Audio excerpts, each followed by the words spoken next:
Hello, good evening everyone. मैं शुभम कुमार। आप सभी लोगों का बोधिया स्तर चैनल पर स्वागत है।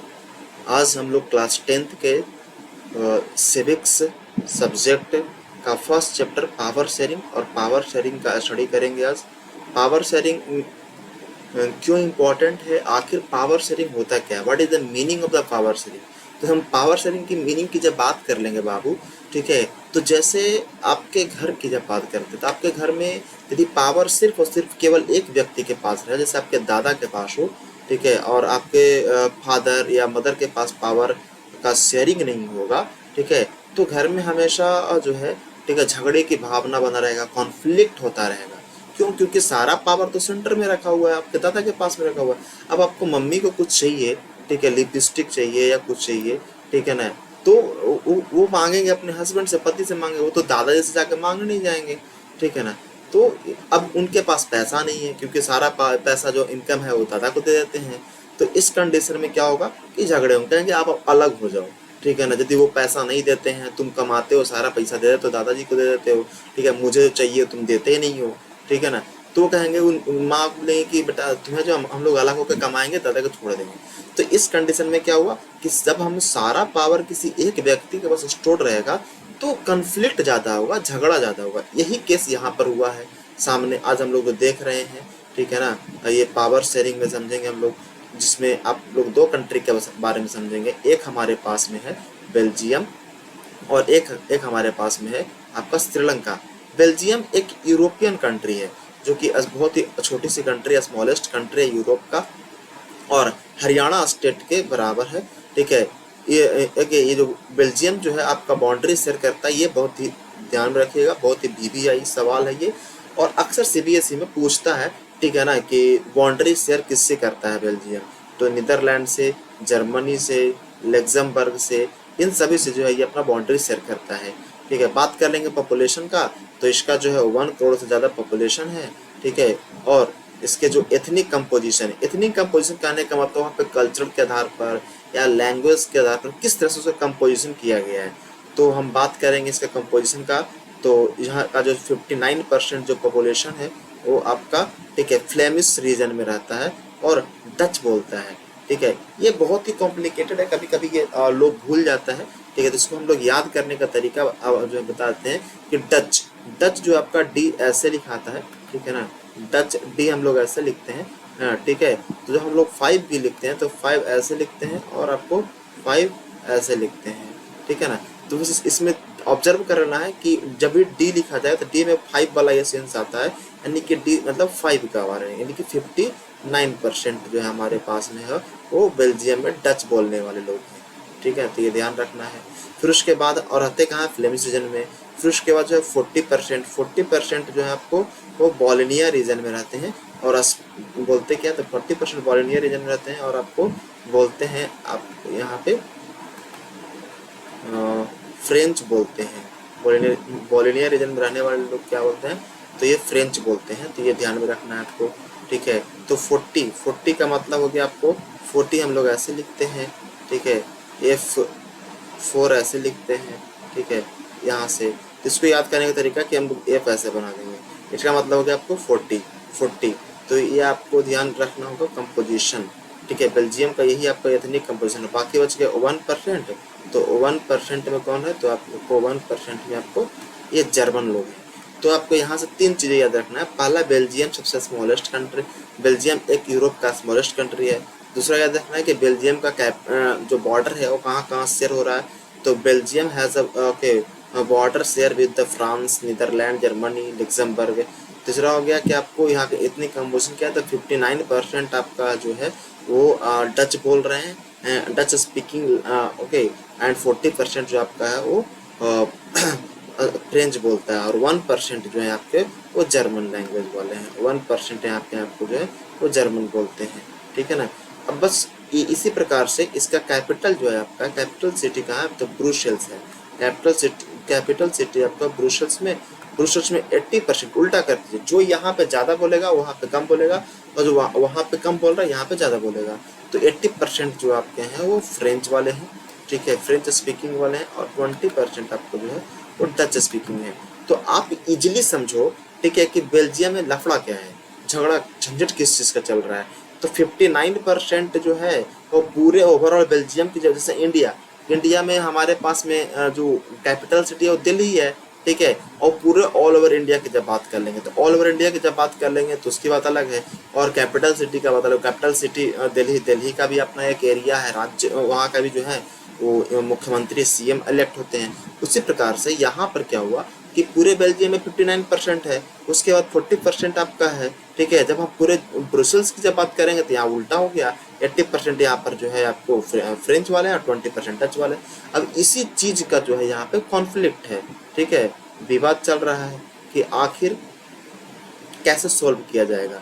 अब ये आप मैप देख ले, बहुत ही इंपॉर्टेंट मैप होता है, ठीक है। तो मैप के हिसाब से चलेंगे तो ये जो देख रहा येलो कलर वाला, ठीक है, यहाँ पे फ्लेमिश रीजन है, और फ्लेमिश रीजन में बोल कौन रहते कौन है, ठीक है। यहाँ पे आपको ये आपको बोलोनिया है, ठीक है। तो बोलोनिया रीजन में आपको फ्रेंच वाले रह रहे हैं, फ्रेंच वाले में डच रह रहे हैं, ठीक है। और ये आपका कैपिटल सिटी ब्रुसेल्स है, ठीक है ना, ये आपका ब्रुसेल्स है। उसके बाद ये जो आप देख रहे हो 1% है, ये आपको जर्मन वाले हैं।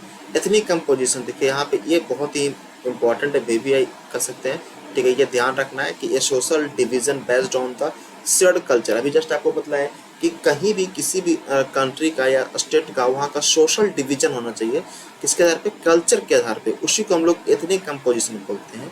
और कुछ ना कुछ उसमें मिलना भी चाहिए, ठीक है ना, जिससे कॉमन होना चाहिए। जैसे हम लोग इंडिया के हैं तो इंडिया में हमारा बहुत सारे डाइवर्सिटीज़ है, ठीक है ना, language based on the language cultures, but कुछ कॉमन भी है कुछ चीज़ें। यहाँ का जो है रिलीजियस बुक, जैसे रामायण, पूरे भारत में रामायण है, ठीक है, पुराण है, इस तरह की चीज़ें हैं, ठीक है।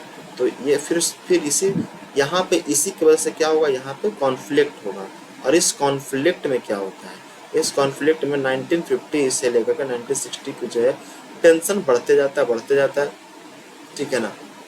और टेंशन इतना बढ़ जाता है कि यहाँ पे विवाद शुरू हो जाते हैं।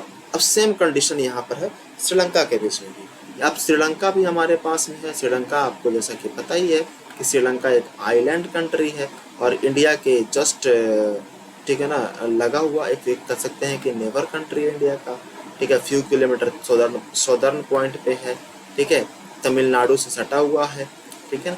और हरियाणा स्टेट के जस्ट बराबर, ये भी इसका भी कंपेरिजन किया गया है। श्रीलंका की कहानी अलग है। श्रीलंका में भी मेजर जो आपका सोशल जो डिवीज़न है तो यहाँ पे जो किया गया है वो सिंहला लैंग्वेज, ठीक है ना। बेल्जियम में डच है, फ्रेंच है, जर्मन है। यहाँ श्रीलंका में 74% जो है आपका वो सिंहला लैंग्वेज बोलने वाले लोग हैं। तो ये ध्यान में रखना है कि श्रीलंका में कितने परसेंट, 74% सिंहला लैंग्वेज, और तमिल स्पीकर कितने हैं, तो 18% है। और इस 18% में भी जो है आपको इंडियन तमिल और श्रीलंकन तमिल तमिल अब कहोगे कि सर इंडियन तमिल वहाँ कैसे चला गया, श्रीलंकन तमिल क्या है।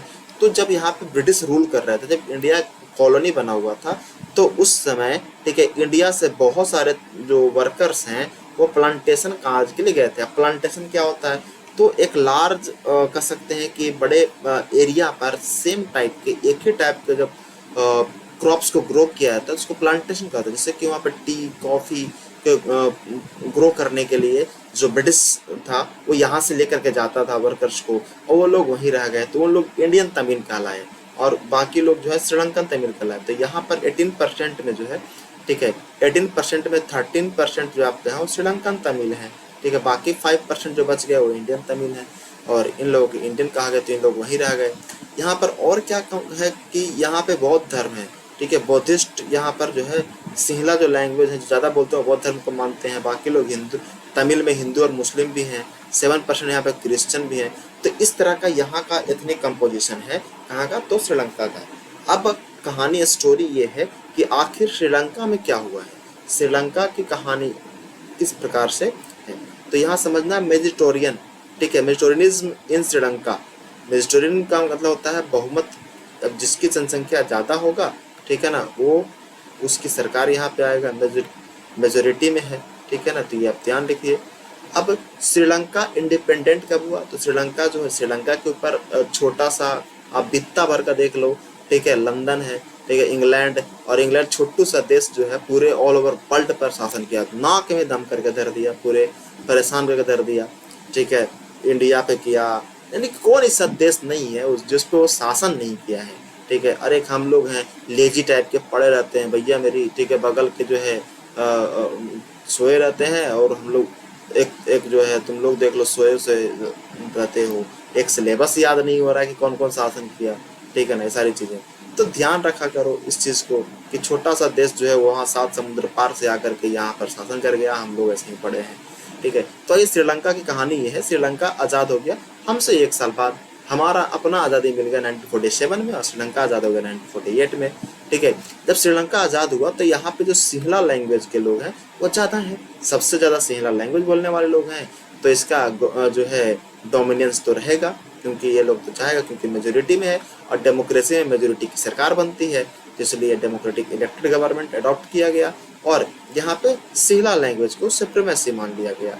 ठीक है, यानी कि सबसे बड़ी दिक्कत ये हो गया कि इंडिया के जैसा नहीं हो पाया। इंडिया में जो है क्या कि सबसे ज़्यादा था, लेकिन यहाँ पे सभी को इम्पोर्टेंस दे दिया गया, लेकिन यहाँ पर सिर्फ और सिर्फ सिंहला लैंग्वेज को ही इम्पोर्टेंस दिया गया। कहने का मतलब ये है कि जो सिंहला बोलने वाले ज़्यादा लोग हैं तो केवल उसी का महत्व दिया गया, उसकी सुप्रीम मान लिया गया। तो ऐसा थोड़ी है, बाकी लोग बकलोल थोड़ी है। ठीक है ना, बाकी लोग भी तो वहाँ पर है।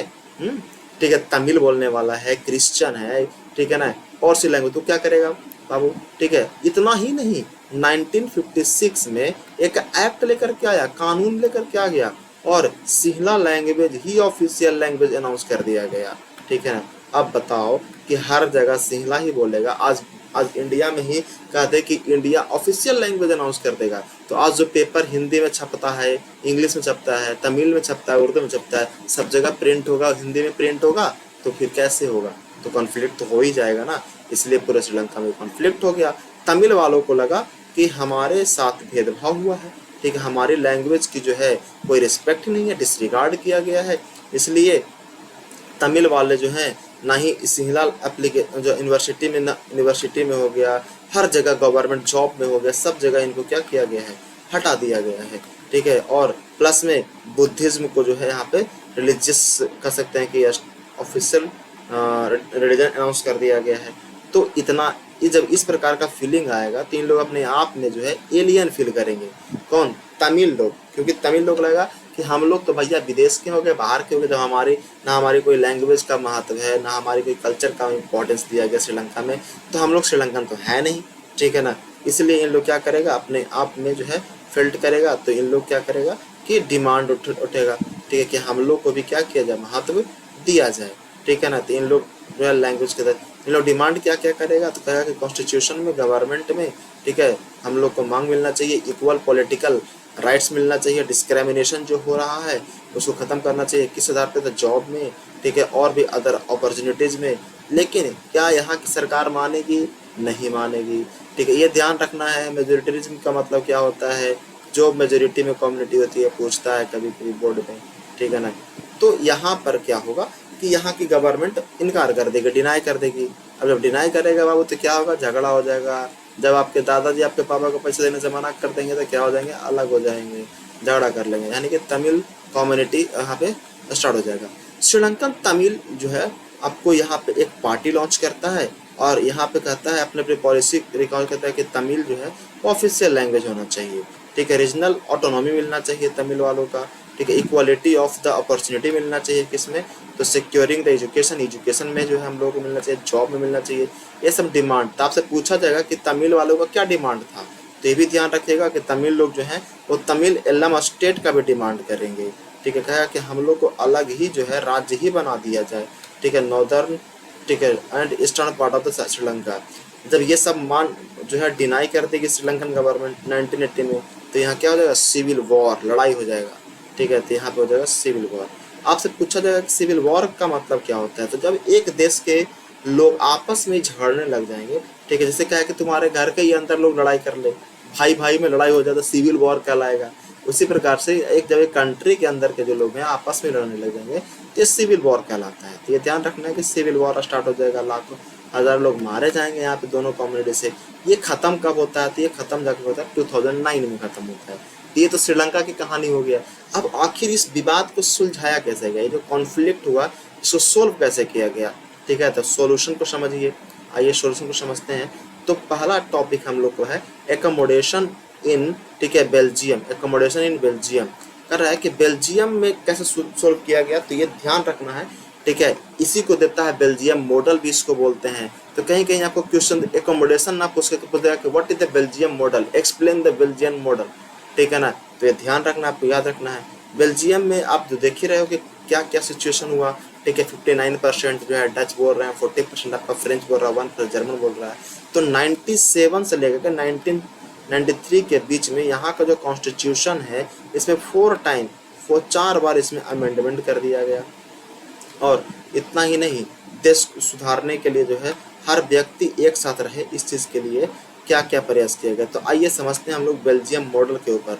बहुत ही इंपॉर्टेंट सवाल है ये, भी आई है, हम लगा लीजिए इसको, ठीक है ना, कि मोस्ट, ठीक है, भी आई सवाल है ये, ठीक है। तो ये बहुत ही इंपॉर्टेंट है, ठीक है। कर आपको कि पहला नंबर कहा गया बेल्जियम मॉडल में कि constitution prescribe that the number of the Dutch and the French speaking minister shall be equal in the central government. Simple सा लॉजिक कह दिया गया फर्स्ट में कि जो डच बोलने वाले हैं और जो फ्रेंच बोलने वाले हैं, दोनों का मिनिस्टर जो सेंट्रल गवर्नमेंट में, क्योंकि गवर्नमेंट का जो लेवल होता है वो हमारे क्या इंडिया में 3 टियर गवर्नमेंट, एक सेंट्रल गवर्नमेंट, एक स्टेट गवर्नमेंट, ठीक है ना, एक लोकल गवर्नमेंट हमारे क्या, यहाँ भी उसी प्रकार का व्यवस्था था। तो कहा गया कि जो सेंट्रल सरकार होगा, सेंट्रल जो गवर्नमेंट बनेगा, उसमें जो मिनिस्टर्स होंगे वो दोनों इक्वल रहेंगे, दोनों लैंग्वेज के क्या होंगे, इक्वल हो जाएंगे, ठीक है ना। तो कहा वाह बढ़िया है, लड़ाई खत्म, 40-60 की लड़ाई खत्म हो गया, अब दोनों बराबर बराबर बनेगा, ठीक है। दूसरा कह दिया गया कि जो कुछ पावर है सेंट्रल गवर्नमेंट जो है वो देगा किसको, स्टेट गवर्नमेंट को देगा, ठीक है, 2 रीजन्स, ठीक है। और स्टेट गवर्नमेंट आर, ठीक है, not subordinate to central government, यानी कि कुछ पावर जो है स्टेट गवर्नमेंट को मिल जाएगा सेंट्रल गवर्नमेंट से और अपना काम करेंगे, ठीक है ना। ऐसा नहीं है, ठीक है, कि जो है वो सबऑर्डिनेट रहेगा सेंट्रल गवर्नमेंट का, सबऑर्डिनेट नहीं रहेगा, कुछ पावर उसको मिल जाएगा। जैसे बिहार में ही देख लो, कुछ पावर मिला हुआ है ना कुछ सेक्टर में, ठीक है। भारत में देख लो, भारत सेंट्रल गवर्नमेंट जो है कोई हर स्टेट को अपना कुछ पावर दे रखा है, ठीक है, उस प्रकार से। अब यहाँ पे कैपिटल की जब बात करें, ब्रुसेल्स, जैसे हमारे यहाँ देख लो, इंडिया में आपका दिल्ली है, तो दिल्ली में अलग गवर्नमेंट चलती है, ठीक है। वहाँ पे अभी पिछले बार अरविंद केजरीवाल की सरकार थी, वहाँ पे अरविंद केजरीवाल जो है मुख्यमंत्री थे, सीएम थे। उसके बाद अभी जो है बीजेपी की गवर्नमेंट आ गई, ठीक है ना, तो वहाँ पर भी अलग मिनिस्टर्स होते हैं। तो कहा कि यहाँ का कैपिटल ब्रुसेल्स है, तो यहाँ पर भी कह दिया गया कि दोनों के जो गवर्नमेंट होंगे क्या होंगे, हाँ, इक्वल होंगे। और यहाँ अलग सरकार होगी, जैसे दिल्ली में कैसे हमारे यहाँ अलग सरकार बनता है, ठीक है, पूरे भारत के लिए सेंट्रल के लिए अलग है, दिल्ली के लिए अलग सरकार बनती है वहाँ पे, उसी प्रकार से कहते हैं कि यहाँ भी अलग होगा सेंट्रल गवर्नमेंट, और दोनों का रिप्रेजेंटेशन जो होगा वो इक्वल होगा, दोनों का मिनिस्टर इक्वल होगा। क्यों? क्योंकि यहाँ पे फ्रेंच और स्पीकिंग दोनों के बीच में कॉन्फ्लिक्ट है, इसलिए दोनों को बराबर कर दिया गया, ठीक है ना। और तीसरा नंबर हो गया। फोर्थ नंबर क्या किया गया कि फोर्थ नंबर जो आपके पास में रह गया वो बनाया गया कम्युनिटी गवर्नमेंट। ये ध्यान रखिएगा, जैसे हमारे क्या बन गया लोकल गवर्नमेंट, उसी प्रकार से यहाँ पे बना दिया गया कम्युनिटी गवर्नमेंट, यानी कि सेंट्रल गवर्नमेंट और स्टेट गवर्नमेंट के अलावा एक अलग प्रकार का थर्ड गवर्नमेंट बनाया गया, ठीक है, थर्ड गवर्नमेंट। और इसमें इलेक्ट होंगे कौन, तो जनता के द्वारा इलेक्ट किया जाएगा ऑन द लैंग्वेज कम्युनिटी, जो लैंग्वेज कम्युनिटी है, जिसमें कौन कौन है, डच है, ठीक है, फ्रेंच है और जर्मन है। लो जर्मन भी खुश हो गया, ठीक है, इसमें कोई मैटर नहीं करता कि वो कहाँ रहते हैं, ठीक है, वेयर दे लिव, ठीक है ना। और इसमें कल्चर, एजुकेशनल और लैंग्वेज, ठीक है, रिलेटेड इश्यूज कहा गया। तो सिंपल सा 4 है बेल्जियम मॉडल, इसको याद रखना, रिमेंबर रखना। ये मोस्ट बीबीआई सवाल है, ये हमेशा पूछता है बोर्ड में एग्जाम में, ठीक है। तो पहला ये कि सेंट्रल गवर्नमेंट में मिनिस्टर्स इक्वल होंगे। दूसरा, स्टेट गवर्नमेंट को कुछ पावर दिया जाएगा और स्टेट गवर्नमेंट जो है सेंट्रल गवर्नमेंट सबॉर्डिनेट नहीं होगा। तीसरा नंबर, जो कैपिटल है ब्रुसेल्स में सेपरेट गवर्नमेंट होगी और वहाँ पर भी जो मिनिस्टर्स होंगे वो इक्वल होंगे। और 4 नंबर कि सेंट्रल गवर्नमेंट और स्टेट गवर्नमेंट के अलावा भी एक अलग गवर्नमेंट बनेगा जिसको थर्ड गवर्नमेंट बोला जाएगा और वो होगा कम्युनिटी गवर्नमेंट होगा। और ये बनेगा किस पे, तो लैंग्वेज के आधार पे, लैंग्वेज कम्युनिटी के आधार पे, ठीक है। इसमें से एक पॉइंट ये भी याद रखना है कि यूरोपियन जो यूनियन है, ठीक है, उसका हेडक्वार्टर कहाँ से है, तो ब्रुसेल्स में ही है। ये आप पूछता है कि where is the headquarter of the European Union, तो ये ध्यान रखना है कि यूरोपियन यूनियन का हेडक्वार्टर कहाँ है, तो ब्रुसेल्स में है, ठीक है। ये था बेल्जियम मॉडल, इसको कहते हैं, या फिर बोलते हैं हम लोग accommodation in, okay, in Belgium. ठीक है, नेक्स्ट कहानी, ये फिगर आपको ध्यान रखना है कि ये फिगर जो है कोलिजन गवर्नमेंट के फिगर है। Find the German, okay, engineering, इधर भी स्टेयरिंग दिया हुआ, इधर भी स्टेयरिंग दिया हुआ। कहने का मतलब कि जब कोलिजन गवर्नमेंट होगा तो दो हैंडल होंगे, एक पार्टी इधर लेके खींचेगा, एक पार्टी इधर खींचेगा। ठीक है ना, तो ये सिंबल आपको ध्यान रखना है, फिगर पूछता है कोलिजन गवर्नमेंट का। ठीक है, नेक्स्ट हमारे पास में टॉपिक है why power sharing is desirable. Power sharing क्यों डिजायरेबल है, ऐसे क्यों है? ठीक है, तो इसके टू रीजंस हैं। ठीक है, फर्स्टली ये है कि पावर शेयरिंग गुड है, बहुत ही अच्छा है। Power sharing is good because it helps to reduce the possibility of the conflict. Power sharing होने से झगड़ा कम जाता है। जैसे हम पहला ही आपको एग्जांपल दिए थे शुरू में ही कि जब आपके दादाजी के पास ही सारे प्रॉपर्टी रहेगा, सारा पैसा रहेगा, ठीक है, तो झगड़ा हो जाएगा। लेकिन यदि दादाजी यदि है सब अपने अपने बेटे को, 2 4 5 बेटा है तो सबको कुछ ना कुछ बांट देंगे, पैसा प्रॉपर्टी दे देंगे, जाओ इतना में अपना कमाओ खाओ, झगड़ा कम हो जाएगा। ठीक है, लोग मिलजुल करके रहेगा। ठीक है ना, जो अपने जो है अपने अपने वाइफ को लिपस्टिक चाहिए, जो कुछ चाहिए वो अपना देते रहेंगे। ठीक है ना, तो कोई समस्या ही नहीं होगा। ठीक है, इस प्रकार की चीज़ें हैं। तो कह रहा है कि पावर शेयरिंग इसीलिए अच्छा है। ठीक है, अब आपके पापा हैं, आपको कोई अधिकार ही ना मिले, पापा जैसे जो है बोले बेटा बताओ, सुबह कुछ बोलो पापा को पेन चाहिए, मार दे दो थाप। ठीक है ना, कि क्या पेन मांग रहा, कहने का मतलब है कि कुछ आपको बोलने का अधिकार ही नहीं, घर में हमको बेटा माना ही किस लिए, हमको बोलने का अधिकार ही नहीं है। समझ में आ रही बात है? तो इस तरह की चीज़ें हैं। तो कह रहा है कि पावर शेयरिंग बहुत ही अच्छा है। क्यों अच्छा है? क्योंकि यहाँ पे जो प्रॉब्लम है, वो कॉन्फ्लिक्ट है, वो कम हो जाता है, इसको यहाँ पे मौका मिल जाता है। तो ये ध्यान रखना है कि पावर शेयरिंग अच्छा है। ठीक है, और प्लस में यहाँ पे वायलेंस नहीं होता है। ठीक है, पॉलिटिकल इंस्टेबिलिटीज पावर शेयरिंग से जो है ये सब सारी चीज़ें स्टेबिलिटी आता है, लड़ाई झगड़ा ही बहुत ही कम होता है। दूसरा यहाँ पर है, ठीक है, कि सेकंड क्या है कि डीप रीजन है पावर शेयरिंग डिजायर होगा, क्योंकि ये गुड फॉर डेमोक्रेसी। ये डेमोक्रेसी के लिए तो और ही बढ़िया है। डेमोक्रेसी में अलग कास्ट के लोग हैं, अलग लैंग्वेज के लोग हैं, सब एक साथ रहते हैं, और इसके बीच में ही पावर शेयरिंग हो जाए, किसी को झगड़ा ही नहीं हो, तो यहाँ पर तो सबसे बेस्ट है डेमोक्रेसी के लिए। इसीलिए पावर शेयरिंग को इतना ही नहीं, पावर शेयरिंग को स्पिरिट, ठीक है, very spirit of the democracy बोल दिया गया, इसको आत्मा बोल दिया गया डेमोक्रेसी का। ठीक है, ध्यान रखना, आपसे पूछा जाता है। ठीक है, तो ये सारे पॉइंट्स आप लिखने के लिए आपके लिए हो जाएंगे। प्लस में यहाँ पे जो गवर्नमेंट और लेजिटिमेट गवर्नमेंट है, वैध हैं, और ये वैध किसके द्वारा है? तो सिटीजन्स के द्वारा ही है, क्योंकि डेमोक्रेसी गवर्नमेंट में गवर्नमेंट इलेक्ट किसने किया? तो पीपल ने इलेक्ट किया है। ठीक है, उसी के पार्टिसिपेशन के लिए जो है ये सरकार बनाई जाती है, गवर्नमेंट बनाई जाती है। तो यहाँ पर एक टर्म पूछता है प्रूडेंशियल, ठीक है, और मोरल। तो ये ध्यान रखना है कि प्रूडेंशियल क्या है, मोरल क्या है।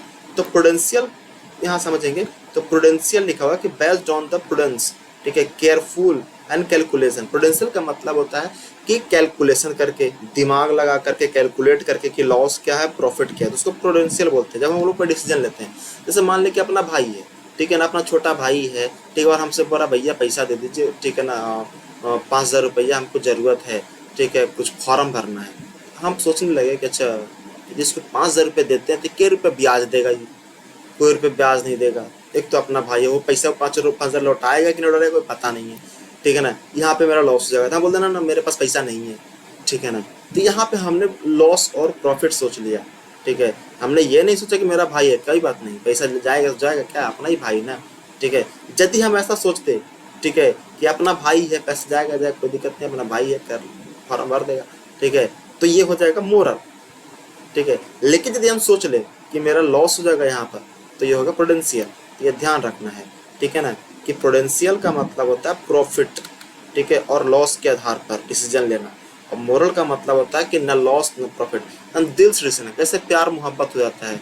ठीक है, मम्मी पापा बोलेंगे बेटा, ठीक है ना, इससे शादी नहीं करो, ठीक है, लव मैरिज नहीं करो, तुम बोलोगे ठीक है नहीं हम लव मैरिज ही करेंगे। ठीक है ना, तो मम्मी पापा प्रूडेंशियल हैं, उनको जो है दहेज चाहिए, दोहरी सिस्टम चाहिए, तुम शादी कर लोगे लव मैरिज, कुछ मिलेगा नहीं उनको।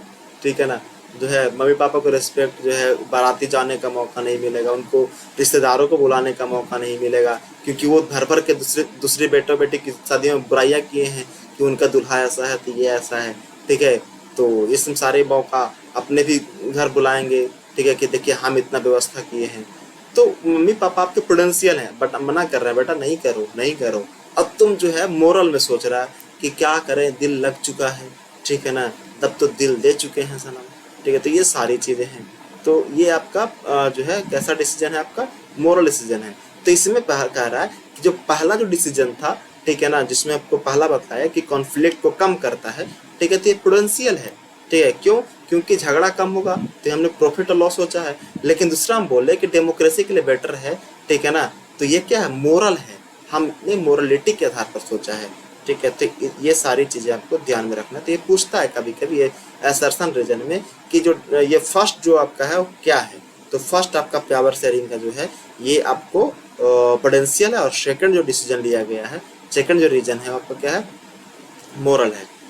बहुत इंटरेस्टिंग है खलील डायलेमा, कभी सवाल पूछता नहीं है बट थोड़ा सा हम आपको बता देते हैं। खलील की बहुत ही डायलेमा भरी कहानी है, दुविधा भरी कहानियाँ हैं, ठीक है। कहानी गजब की है भाई इसकी। अब तुम ही लोग खुद सोच के बताना कि क्या कहानी है, ठीक है। इसके फादर जो हैं, खलील के फादर जो हैं वो ऑर्थोडॉक्स क्रिश्चियन है, ठीक है। और खलील की माँ जो है वो सुन्नी मुस्लिम है। इसका घर लेबनान में है, ठीक है। और लेबनान की कहानी अलग है। लेबनान में प्रेसिडेंट वही बन सकता है, ठीक है, जो, ठीक है, किससे आता है, क्रिश्चियन से आता है, कैथोलिक क्रिश्चियन है। अब बताओ कि इसके फादर ऑर्थोडॉक्स क्रिश्चियन है तो प्रेसिडेंट बनेगा ही नहीं, ठीक है ना, क्योंकि अब इसके जो प्राइम मिनिस्टर बनने का है वो सुन्नी मुसलमान होना चाहिए, यानी कि माँ के तरफ से ये सुन्नी मुसलमान बन सकता था, ठीक है ना। इस तरह की कहानियाँ है कि माँ की तरफ से सुन्नी मुसलमान बनने का इसको मौका मिला हुआ है, ठीक है। लेकिन फादर की तरफ से नहीं, क्योंकि फादर की तरफ से क्या बनेगा, फादर की तरफ से डिप्टी प्राइम मिनिस्टर बन सकता है। अभी बेचारा खलील का समस्या यही है कि ये माँ का धर्म एक्सेप्ट करे कि फादर का। यदि फादर का एक्सेप्ट करता है तो भी माँ का फिर भी जो है कंट्री के हाईएस्ट पोजीशन पे नहीं पहुंच सकता है, क्योंकि इसकी कंट्री का हाईएस्ट पोजीशन क्या है, प्रेसिडेंट का है, ठीक है ना। तो यही सब सारी चीज़ें हैं, ठीक है। तो इसी के बारे में आपसे पूछा गया कि कैन यू हेल्प द, ठीक है, विक्रम आंसर्स। अब ये आपका 4 है, तो ये हम लोग नेक्स्ट पार्ट 2 में समझेंगे आज, क्योंकि वीडियो थोड़ा सा लंबा हो जाएगा। नेक्स्ट हमारे पास टॉपिक है forms of the power sharing.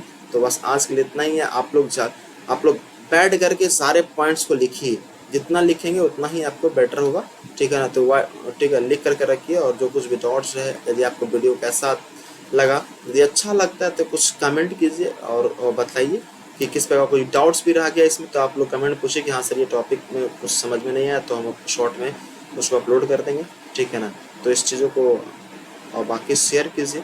बस आप एक छोटा सा मेरा प्रयास है, ठीक है, ताकि मैं कुछ कर सकूं। बाकी आप नहीं भी करेंगे तो कोई दिक्कत की बात मुझे नहीं है, बट आपकी मर्जी, जैसा भी आपको लगा हो, ठीक है। Thank you for today.